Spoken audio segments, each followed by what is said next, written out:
இல்லக விளக்கது இருள் கெடுப்பது சொல்லக விளக்கது சோதி உள்ளது பல் அக விளக்கது பலரும் காண்பது நல் அக விளக்கது நமச்சிவாயமே. அஸ்ட்ரோ பக்தி டாக் நேயர்களுக்கு இனிய வணக்கங்கள். வணக்கம் நண்பர்களே.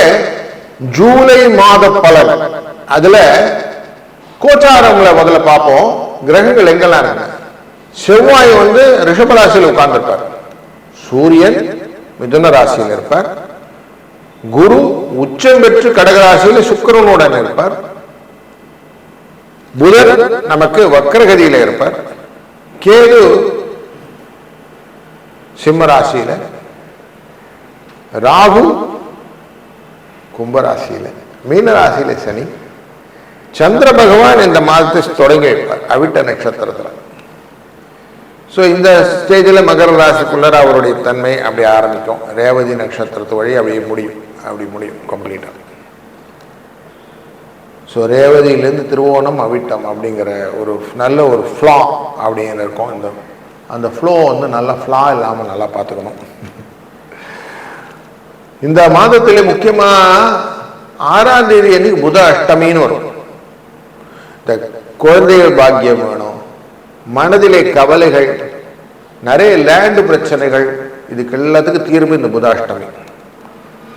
அதனால் அன்றைய நாளில் விஷ்ணு பகவானை வணங்கி நல்ல 6 இடத்துக்கு நல்ல துளசி மாலையை வாங்கி சாத்தி பெருமாளை வேண்டிட்டா ரொம்ப நல்லது.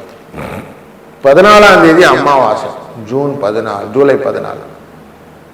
அந்த சர்வ அமாவாசையின் போது நம்ம அமாவாசை திதி தர்ப்பணங்கள்லாம் செய்துவிட்டு நண்பகல் வேலையிலே கொஞ்சம் தான தர்மம் செய்வதனால புண்ணியங்கள் உண்டு. 17ஆம் தேதி ஆடி பண்டிகை. சூரியன் கடகராசிக்குள்ள வந்துடுவார். புஷ்கல யோகம்னு சொல்லக்கூடிய யோகத்தை கொடுக்கக்கூடிய சூழ்நிலை வந்துடும். அன்னைக்கு ஆடி பண்டிகை நம்ம விசேஷமாக அம்பிகையை வழிபடுவது நல்லது. 19ஆம் தேதி குமார சஷ்டி, முருகனை வழிபட்டு வருது. 21ஆம் தேதி துர்கையின் அஷ்டமி, துர்கை பகவானை வழிபடுவது. 22ஆம் தேதி கருட ஜெயந்தி. இந்த பிள்ளி சூன்யம் அப்படிலாம் நெற்கிலியா அது எல்லாத்தையும் விலகணும்னா இந்த கருட ஜெயந்தி ரொம்ப முக்கியம். 29ஆம் தேதி குரு பௌர்ணிமா. அன்னைக்கு குருவை வணங்கி நாம செய்யக்கூடிய காரியங்கள் வெற்றியை தரும்னு இருக்கு. இப்படி பூராட நட்சத்திரத்திலிருந்து பயணம் செய்து அவிட்ட நட்சத்திரம் வரைக்கும் வரக்கூடிய இந்த கம்ப்ளீட் சைக்கிள் அப்படின்னு சொல்லுவோம். அப்படி கம்ப்ளீட் சைக்கிளை சந்திர பகவான் செய்யக்கூடிய இந்த மாதத்தில் பல நன்மைகளும் உண்டு. புத பகவான் வக்கரகதியிலே இருப்பார். சூரியனும் இந்த குருவும் சேரும்போது யோகத்தை கொடுக்கக்கூடிய சூழ்நிலை இதெல்லாம் இருக்கிறதுனால ஒரு ராசிக்கும் இதனால பலன் எப்படி அப்படின்னு நம்ம தொடர்ந்து காணப்போகிறோம். வாருங்கள். வணக்கம் தனுசு ராசி நண்பர்களே.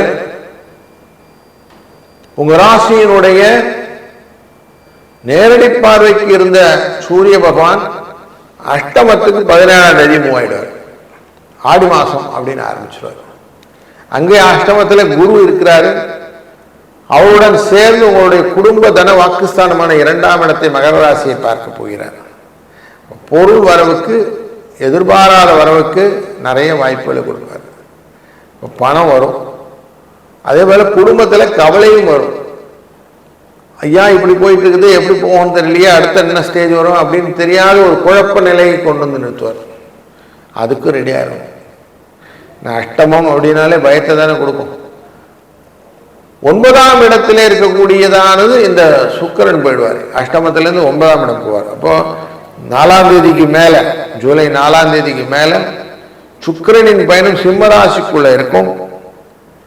சிம்மராசியிலே 9ஆம் இடத்துல இருப்பதனால கொஞ்சம் நிம்மதியை கொடுப்பார். ஓரளவுக்கு டீசெண்டா மணி ஃப்ளோ இருக்கும். அங்கிருந்து உங்க ராசியினுடைய 3ஆம் இடமான முயற்சி ஸ்தானத்தை பார்ப்பதனாலே தைரியம் வளரும். செய்யணுங்கிற காரியம் செய்ய முடியும். தொட்ட காரியம் தொடங்கும் அப்படிங்கிற மாதிரி இருக்கும். அதனால் தைரியம் பண்ணலாம். பணம் வரும். ராகு இருக்கிறாரு. ராகுவை சுக்கிரன் தொடர்பு கொள்வார். அப்போ பணம் வருவதற்கு வாய்ப்புகள் உண்டு. பெண்கள் மூலியமாக, பெண்கள் தொடர்புடன் தொழில்கள் செய்வோம், பார்ட்னர்ஸ்ன்னு சொல்லுவோம். அப்படி வச்சு பண்ணிட்டு இருக்கவங்களுக்கு ஓரளவுக்கு லாபத்தை இந்த 4ஆம் தேதி மேலே ரிப்போர்ட் பண்ணலாம். 4ஆம் இடத்திலே இருக்கக்கூடிய சனி பகவான் அவர் 26ஆம் தேதி வக்கரம் பெற போகிறார். இப்படி வக்கரம் பெறக்கூடிய சூழ்நிலையில் 3ஆம் இடத்தை கும்பராசியை பார்க்க போவார். அதனால முயற்சியின் மூலமாக வரக்கூடிய லாபங்கள் பெருகும். கொஞ்சம் ஆரோக்கிய குறைபாடுகள் இருந்தால் அதெல்லாம் நிவர்த்தி ஆகும். குடும்பத்திலே சேராத நண்பர்கள் சேருவார்கள். உறவு கொஞ்சம் திரும்பி பார்க்கும். கணவன் மனைவி பிரிவு, தாய் தந்தையர் பிரிவு, சகோதரர்கள் பிரிவு, இதெல்லாம் கொஞ்சம் மாற்றத்தை கொடுக்கக்கூடிய சூழ்நிலை கொடுக்கும். ரொம்ப சோகமாக இருந்தவங்களுக்கு கொஞ்சம் சிரிப்பு, ஸ்மைல் அப்படின்னு கிடைக்கும். தொழிலே அது மாதிரி தான். இவ்வளோ நாள் ஒன்றுமே இல்லைங்க, அப்படி ஸ்ட்ரக்காகி நிற்கிறேங்க, எங்கே போகிறேன்னு தெரியலைங்கன்னா இப்போ கொஞ்சம் கலங்கரை விளக்கம் தெரிகிறது, நமக்கு கரை தெரிந்து விட்டதுன்னு சொல்கிற சூழ்நிலையை தொழில் அமைத்து கொடுக்கும். லாபம் பெருகும். அப்போ உங்களுக்கு நல்லது நடக்கணும்னா நிறைய பூர்வ புண்ணிய பிரகாரம் காரியங்கள், புண்ணிய ஸ்தலங்களுக்கு செல்வது, குலதெய்வ வழிபாடு செய்வது, இதெல்லாம் ரொம்ப நல்லது. இந்த சுக்கிரன் கேதுவுடன் சேர்ந்து அமர்ந்ததனாலே நம்ம கூட இருக்கிற அந்த சக ஊழியர்களை கரெக்டா அந்த டிஸ்டன்ஸ் கரெக்டா கீப் அப் பண்ணி அவங்களோட பழகினங்களாலே போதும், உங்களுக்கு லாபங்கள் பெருக ஆரம்பிச்சிடும். செவ்வாய் உங்க ராசியினுடைய 12க்கும் 5க்கும் உரியவர் 6ஆம் இடத்திலே அமர்வார். சத்துருஸ்தானத்திலே அமர்ந்து 12ஆம் இடத்தை பார்ப்பார், உங்க ராசியும் பார்ப்பார். அப்போ உங்களுக்கு எந்த செலவு வந்தாலும் மீட் அவுட் பண்றதுக்கான கெப்பாசிட்டியை கொடுத்துருவார். எது வந்தாலும் வெட்டுவோம் அப்படிங்கிறாங்களா அது மாதிரி. ஆரோக்கியத்தில் கொஞ்சம் குறை இருந்தாலும் பரவாயில்லைங்க, இப்போ கொஞ்சம் முடியல, அப்புறம் பார்த்துக்கிடலாம் அப்படின்னு சொல்லிட்டு அந்த டெஃபர்மெண்ட் பீரியடை கொஞ்சம் எக்ஸ்டெண்ட் பண்ணி கொடுக்கக்கூடிய சூழ்நிலையும் இருப்பதனால இந்த மாதத்திலே 19ஆம் தேதி குமார சஷ்டி அன்று ஆதித்ய ஹஸ்தம் அப்படின்னு இருக்கும். அந்த நாளில் ஞாயிற்றுக்கிழமை அன்று அவசியம் தேனை வாங்கிட்டு போய் முருகனுக்கு அபிஷேகத்தை கொடுங்க. தேன் அபிஷேகம் உங்களுக்கு ரொம்ப பெரிய பலனை கொடுக்கும்.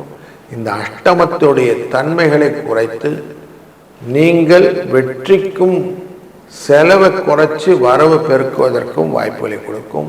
வணக்கம் மகர ராசி நண்பர்களே, உங்க ராசியின் 7ஆம் இடத்திலே குரு அமர்ந்திருக்கிறார் உச்சம் பெற்று. அவருடன் சுக்கிரன் 4ஆம் தேதி வரைக்கும் உச்சம் பெற்று அமர்ந்திருப்பார்.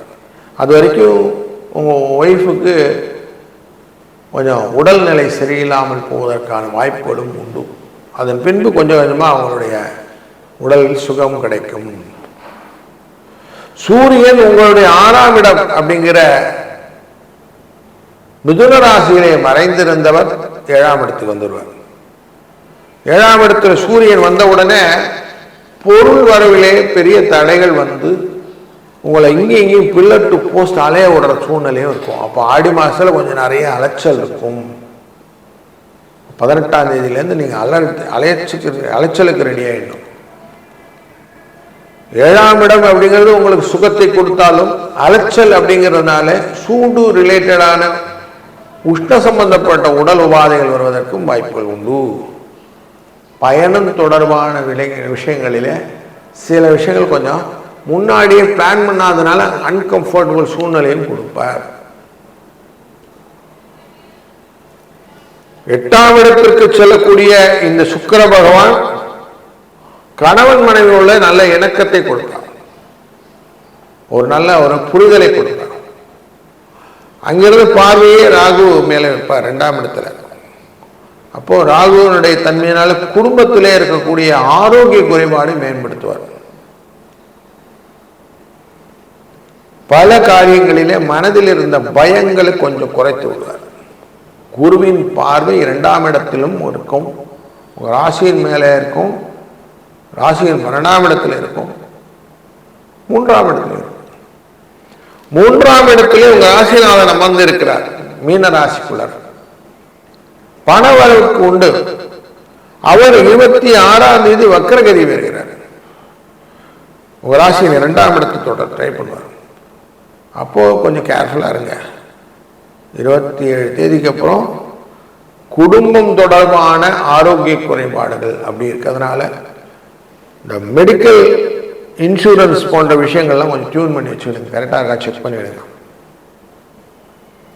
புதன் 23ஆம் தேதி வக்கர நிவர்த்தி பெற்று அவர் 6ஆம் இடத்துல உட்காரனால கால்குலேட்டிவ் அதுங்கிற லாபம் உண்டு. அதான் மைண்ட்ல ட்ரேடிங் ரிலேட்டடான கொடுக்கல் வாங்கலிலே சிக்கல்கள் இருந்தால் நீங்கள் புத அஷ்டமி அப்படின்னு 8ஆம் தேதி இருக்கு, அன்றைய நாளிலே பெருமா கோயிலுக்கு போய் நல்ல விஷ்ணுவை வணங்கி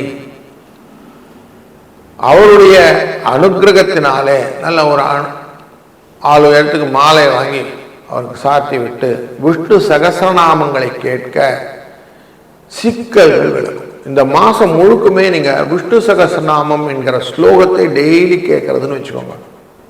இல்லைன்னா நரசிம்மனின் ரிண விமோச்சன மந்திரம் அப்படின்னு இருக்கும். ரிண விமோச்சனம்னா அந்த கடனை விமோச்சனம் செய்வதுன்னு அர்த்தம். இந்த மந்திரங்களை தினமுமே கேட்பது அப்படின்னு வைத்துக் கொண்டீர்களானால் உங்களுக்கு நன்மையும் உண்டாகும். அதுலேயே உங்களுக்கு பல பாசிட்டிவ் வைப் நீங்க கொண்டு வர முடியும். இந்த சூரியனும் குருவும் சேர்ந்து யோகத்தை கொடுப்பதனாலே பல புதிய எக்ஸ்ப்ளோர்டு பெனிஃபிட்ஸ் எல்லாம் உங்களுக்கு கொண்டு வரும். மைண்ட் எப்படி இருக்குன்னா எதையும் சாதித்து விடலாம் அப்படிங்கிற எண்ணத்தோடு இருக்கும். அதுவே நோயாக மாறிடும்ல சிலத்தில். ரொம்ப ஓவர் கான்ஃபிடன்ஸ் உள்ளத்துக்கு ஆகாது இல்லையா? அது மாதிரி ஓவர் கான்ஃபிடன்ஸை கொடுப்பதற்கும் வாய்ப்பு இருக்கு. அந்த நேரத்தில் மட்டும் கொஞ்சம் கண்ட்ரோல்டாக இருந்து டிசிஷன் வரும்போது அழகாக அதை பிளான் பண்ணீங்கன்னா 3ஆம் இடம் உங்களுக்கு நல்லபடியாக வேலை செய்து உங்களுடைய முயற்சியின் லாபத்தை நீங்கள் ரிப்போர்ட் பண்றதுக்கான வாய்ப்பு இந்த மாதத்தில் உண்டு.